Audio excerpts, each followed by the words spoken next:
My name's Kahila Vandenberg. I'm an associate at Soparis Lawyers in the Work Cover Department. I've been at Soparis for over 5.5 years. If you are suffering from a disease or illness, there could be a possibility that it may be related to the nature of your employment or your occupation. That employment or nature of your occupation may have caused or contributed to you developing that disease or aggravating a pre-existing disease. Some common work-related diseases that we come across are cancers such as melanoma and leukemia, lung diseases such as asbestosis and silicosis, as well as even industrial deafness. If you do have a work-related illness or disease, you can receive various forms of compensation. There are statutory benefits. These include weekly payments of compensation if you are unable to return to your pre-injury duties or at reduced hours. There are medical and like expenses.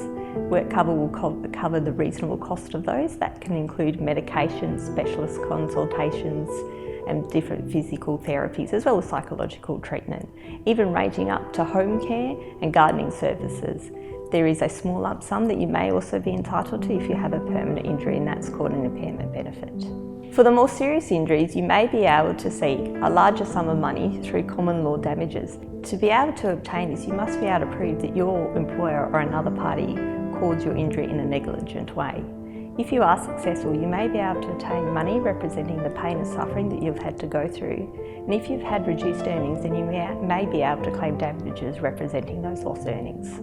The law provides that if you are a worker and you suffer an illness or disease due to the nature of your occupation or employment, then you may be entitled to compensation. That means you don't need to prove that a specific employer actually caused or contributed to you developing that condition.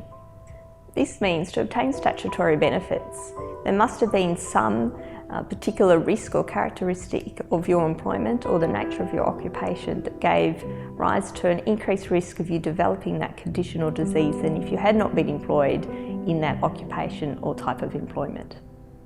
There are some diseases that are automatically deemed to be due to the nature of the employment if they are associated with a particular process, place or occupation. They are known as proclaimed diseases.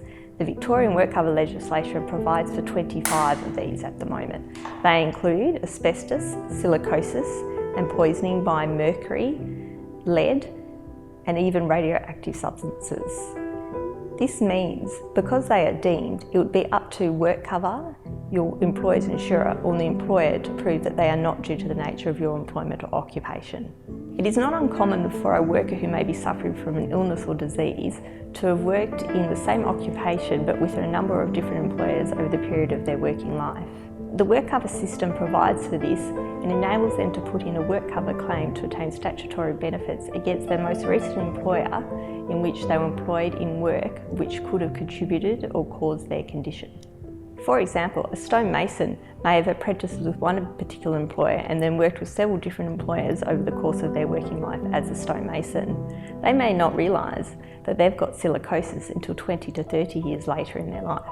Even if they say stop being a stonemason and then go work in a fish and chip shop and then discover they've got silicosis, they don't put the claim against the fish and chip shop, they put it against their most recent employer in which they're working as a stonemason. Unlike seeking statutory benefits, to pursue a claim for common law damages, you need to prove actual causation against your employer or another party. This means that your employer or another party owed a particular duty of care to you, they breached that and you suffered injury because of that breach. If you do have an illness or disease that could be due to your work, it's recommended that you let your employer know as soon as possible. The reasoning for that is, in the legislation, it does provide that if you do not let your employer know within 30 days of becoming aware of that condition and that it could be due to your work, then you could be precluded from having your claim accepted.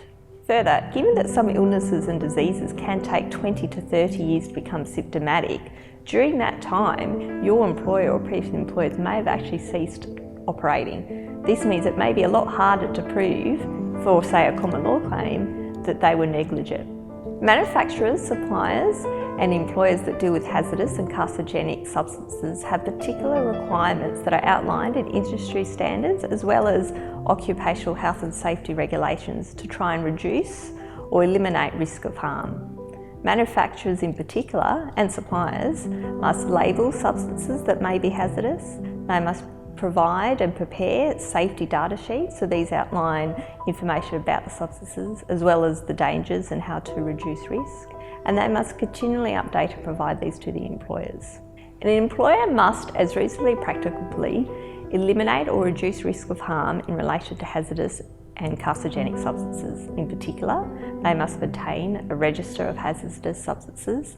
They must obtain and make available to their staff material safety data sheets. They must undertake health surveillance testing and, where appropriate, even undertake atmospheric testing. The symptoms of some illnesses and diseases can take decades to appear. That is why it is recommended that you see your general practitioner and come see Separus lawyers as soon as possible upon realising that potentially your disease or condition could be due to the nature of employment. As Separus lawyers, we can assist you in exploring whether or not your injury or condition is actually due to the nature of your employment. If so, we can help you put in a work cover claim, seek work cover entitlements, and guide you through the work cover system.